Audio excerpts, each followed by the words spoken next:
Joe Zekas from YoChicago.com. I'm at 4613 Hermitage with Pat FitzGerald, who is the builder of the home and has lived here for almost 20 years, and Bill Senne from Property Consultants, who's going to be marketing the home. Bill, give us a little overview, and then Pat will tell us how the house lives. Well, the house is a great single-family home. Pat and his wife obviously raised their family here, and it's been very comfortable for them and very useful for them. They love the neighborhood so much they're moving a few blocks away to a newer house that Pat and his wife Katie are building. As you can see, you have a formal living room here, and it's a very gracious living room.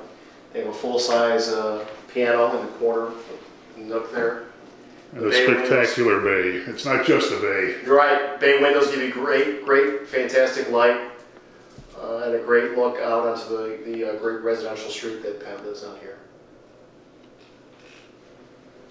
Yeah, Hermitage is a nice, quiet street because it's one way, and so we don't get much traffic on Hermitage per se. It's also a little bit wider street than the typical street, so perfectly good for parking.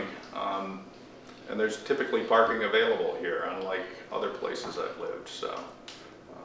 And for the public transportation oriented, you're close to the Brown line and the Metro. Right. We like being. I've always been fond of historic buildings, and here we're just a few doors away from the Abbott Mansion, which is where Dr. Abbott founded Abbott Laboratories, and also from the old Swedish church across the street, which is a Chicago landmark as well. Pat, this doesn't have the feel of a 20-year-old home. It feels very contemporary still. Well, we've done a little painting and fixing, and but I think for a fairly conventional plan, we liked open space. Our last home was a loft, so I was accustomed to open space and minimal walls, so we intentionally made the first floor open to the yard. That was my wife's reason for wanting a house when we moved from the loft, was to have a yard where she could plant flowers and watch birds. So this whole house is really oriented toward the rear yard. So take a look at that. Well, it's not. Got another bay bump out here. It still looks a little scruffy, but I'm here to tell you that, well, actually she won't tell me how many $1,000 worth of perennials are there, but it'll be knee-high in another month, I think. Went Victorian on the garage too, Pat. Well, who has to look at the garage? The person who lives in the house. So I've always been of the opinion, don't stint on the garage, because you get to look at it. Also, the garage has a loft in it, which isn't apparent from here, but there's actually standing headroom for storage in the garage. And the garage is 5 feet deeper than a typical garage, so there's room for bicycles and all the other things. We pretty much live in the back of the house and the basement. We intentionally chose not to have a formal dining room because, to be honest, if it's a formal occasion, we just as soon meet people at a restaurant. The people we have over are people we know well, and it always seemed to me that everyone ends up in the kitchen anyway. So the dining area here is kind of an extension of the kitchen, extension of the family room, and right out to the yard. There's also a family room in the basement, which at the time I designed the house I didn't fully appreciate, but I can tell you with 2 teenagers, it's great because my son and his friends can be in the basement with the pool table or playing video games, and then my daughter can have her friends over and be up here. It's unusual to have such a gracious and grandiose basement like this with these high ceiling heights. As Pat said, this really is an extension. You don't feel like you're in a basement because of the ceiling heights and also the generous windows. You're standing in that bay window, which was the extension from above. They carry the bay all the way down to the basement, and you've got great windows and great light, great natural light down here.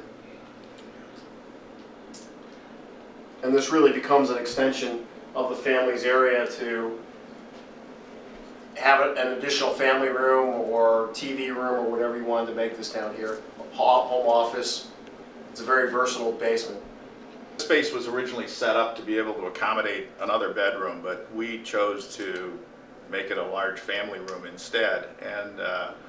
And my wife, who after 25 years stopped practicing law a few years ago, still does legal work, so this became a home office for her. She likes the fact that there's windows into the space and you can see outdoors. So as Bill pointed out, it doesn't feel so much like a basement. The teenage girl's room to die for here, Pat. Felicity loves her room. As she says, it's very cheery to wake up because it's always nice and bright. And she likes to have the windows open because the breeze blows through. With the bay, there's always a downwind window. And then she went to sailing school, so we painted little boats around the top of the room. You got a fond of sailing. Got a high ceiling, trade ceiling in here. Yes. Yeah, the peak's about 14 feet there. This looks east. I'm an early riser, and so is my wife. So we like the fact that it opens to the treetops. And in fact, in a few weeks' time, when the trees come out, you can't see any neighboring buildings. It's like living in a tree house. So we have a little deck where we like to sit out on the back. And this high ceiling space has cove lighting over the bed for some indirect lighting, and its own fireplace. The home does have 3 wood-burning fireplaces. 8 feet of single loaded closet, and then there's a walk-in closet with double height hanging one side, 8-foot double bowl vanity with 2 medicine cabinets. We both get up at the same time, so having elbow room at the vanity was important. There's a whirlpool tub with a shower and a toilet that is separately partitioned. And a smoke glass door that flows light through even if you have the door closed. And then a linen closet as well. We hope you can join us up here in the beautiful Ravenswood neighborhood for this gracious single-family home that is set on a large, really maturely landscaped lot with 3 bedrooms and 3 baths and a 2-car garage.